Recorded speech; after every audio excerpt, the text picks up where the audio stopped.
Hello and good morning from Kochi. Yes, we have landed here in India's southern state of Kerala. And if I'm being completely honest, we actually have been here for a few days, although I have not left the apartment yet because I had like a bunch of editing catch up to do. Just prior to this, we were in Goa and one of our best friends lives there. And so we were just hanging out with her so much. And I got distracted by the beach, by friendship, by hanging out and all of that.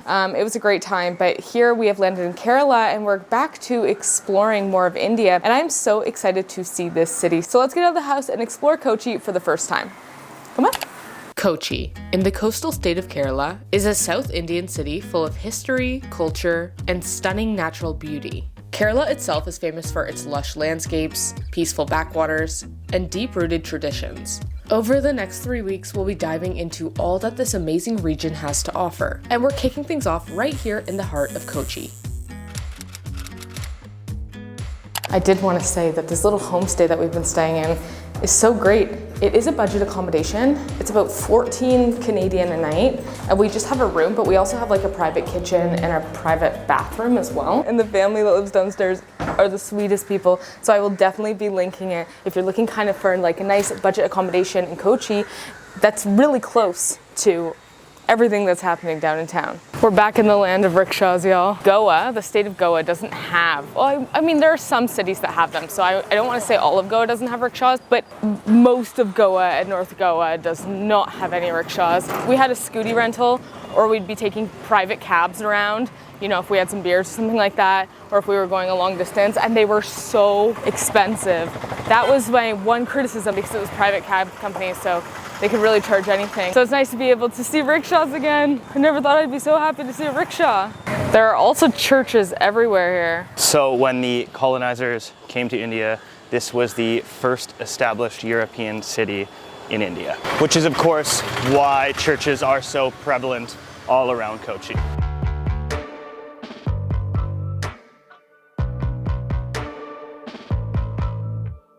Oh my god, these are the iconic Chinese fishing nets. When I was researching stuff about what to do in Kochi, I saw these.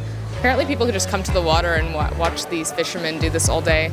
Okay, from the little bit of research that I just did, I guess this is called a cantilever system, where essentially the net is lowered into the water by the fishermen like walking out onto the planks, and then there's a counterweight that's pulled up, and the net sits in the water for a very short period of time before the fishermen then pull ropes to bring the net back up, and then it traps any fish caught inside. So the net's just always going down and up and down and up and just catching any fish that happen to get caught in there.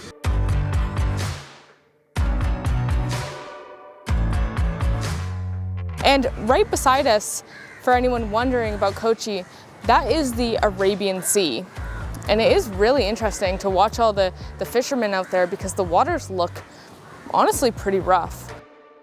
But I still feel like earlier on in the day, late morning, early afternoon, vendors are still kind of getting set up. And it does seem similar to that in a lot of places in India where things don't open all that early here.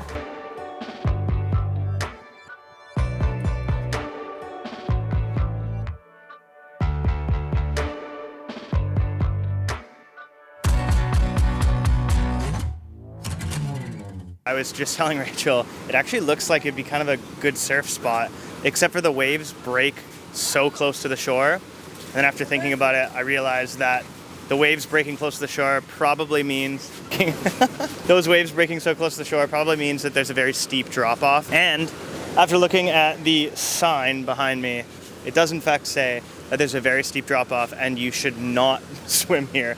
The waves do look super dangerous. They're coming in from all different angles. It does look like pretty scary. The roads here are so beautiful. They have like these huge sidewalks and gorgeous massive trees that are kind of hanging over the streets and creating shade. I mean, I'm standing in a sunny spot right now, but the street is mostly super shaded. Yeah, it is. I can already see why people say like, oh, you should go see the south of India. You should go to Kerala, because immediately even being in Kochi, which I know is a more crowded versus like places that we're going to be going, like the backwaters and Munnar and places like that. Immediately you can tell that the vibe is very different, and what we are shown a lot in like the media, especially in the West of India, is places like Delhi, is places even like Mumbai. And we knew that we were gonna get much more than that when coming to India because we did our research, okay? We did our research, but it is immediately very, very different here in the south and really quite beautiful.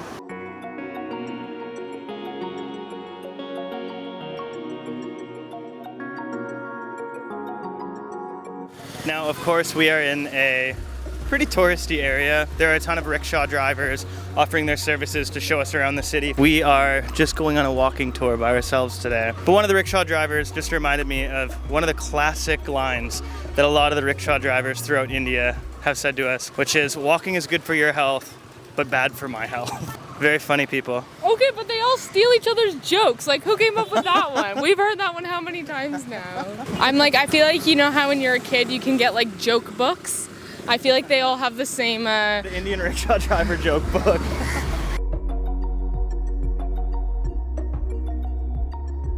We've gotten a little bit hungry, so we saw this place called Kerala Cafe, and on the sign out front shows that they have banana leaf meals, which is a Kerala specialty. Think of like a Goan fish thali like we had in our previous videos, except for on a banana leaf. All right, so I got the veg banana lunch, and then Nick got the prawns. Okay, vegetable curry. I would think that one's like a korma. This is certainly a dal. Wow, I love all of it. They're all real.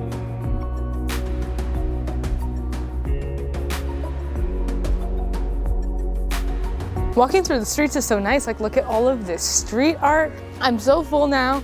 And hot, man. It wasn't hot in the restaurant, but as soon as you walk outside, it's immediately hot again.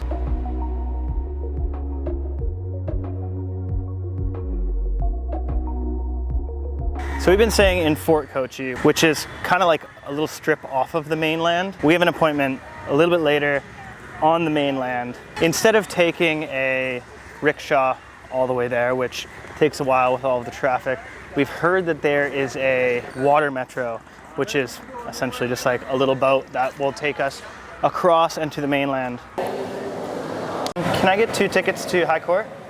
Next about 325. These tickets were 80 rupees for the 2.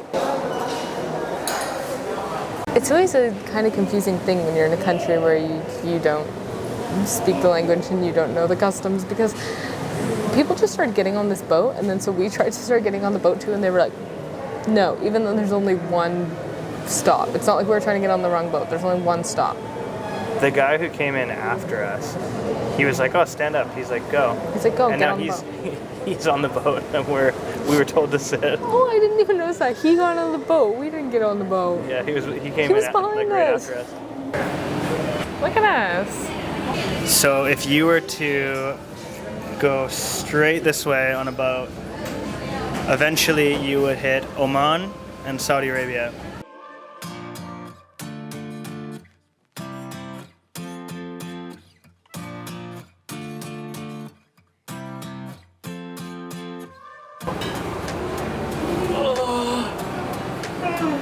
Okay, now we're on the other side.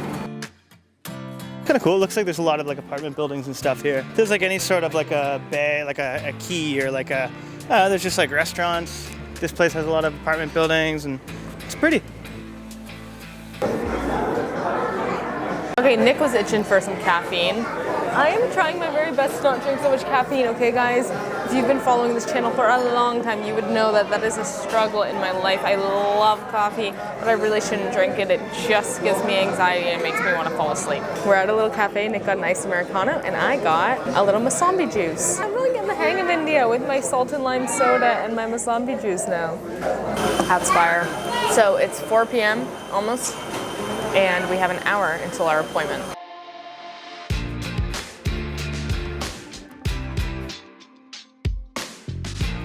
Okay, let's go get tattoos.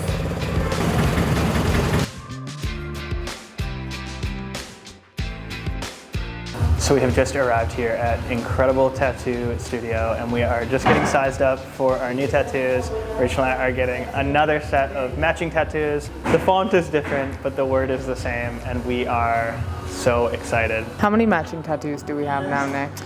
Oh my God, we have so many matching tattoos. The one on your arm, or my arm, The couch with our friend Mitch. We've got the cute. We've got Chalmoy with our friend Kelly. This one for Lil Pete. Cute for your dad. Cute for my dad. That one's matching with my mom. That's just me. Oh, and of course, the first one we got together was Tokyo Barbershop. And this is our address in Cambodia. You just say like the nearest landmark, and Tokyo Barbershop, we live directly above it. Oh, that's really sick. Yeah, it looks nice, honey. Okay, so Nick has started his neck tattoo, guys. And I have my little nomad tattoo here. So cute, I'm excited. The next morning, we were in for a treat when our Airbnb host surprised us with a homemade breakfast. She had made dosas and a bunch of other South Indian specialties. We felt so welcomed, and it was the perfect start to our new day. So India is such an interesting place, right? Because there are so many different religions, so many different cultures within this country. And behind me is the Santa Cruz Cathedral Basilica, which was originally built in 1505 by the Portuguese. And then it was rebuilt in the 1800s, reconstructed here. So it's a really tall standing building here in Kochi. Anyways, India just has such a super interesting and rich history everywhere you go. So luckily they had this cover for me because you have to remove your shoes and then you also have to cover your shoulders. It's not just Christianity or Catholicism that is prevalent in Kerala. Of course, there's still Hinduism and what else? Islam, Buddhism. There's all of that here as well, but there's also an entire area of Kochi called Jewtown, and it is a completely Jewish area of Kochi. One of those things that I did not know before traveling to India, and we're gonna go check that out, but not right now.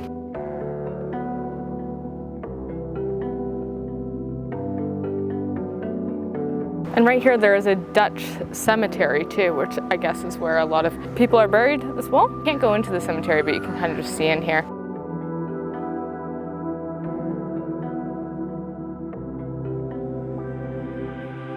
We ended up at the Kerala Folklore Museum, which is filled with over 4,000 artifacts that give you a real sense of Kerala's cultural and artistic history. From traditional music instruments to wooden sculptures and colorful costumes, it's like stepping into the heart of Kerala's past. All right, so the saga continues and we end up at another little Tibetan restaurant. Since being in Mumbai, we absolutely have fallen in love with this food, and there's little Tibetan kitchens like all over India. I mean, at least when we went to Mumbai, when we went to all in Goa, and then here as well in Kochi. So we found this place called Tibet Kitchen. I ordered a tukpa, and so absolutely thrilled. Off to a good start.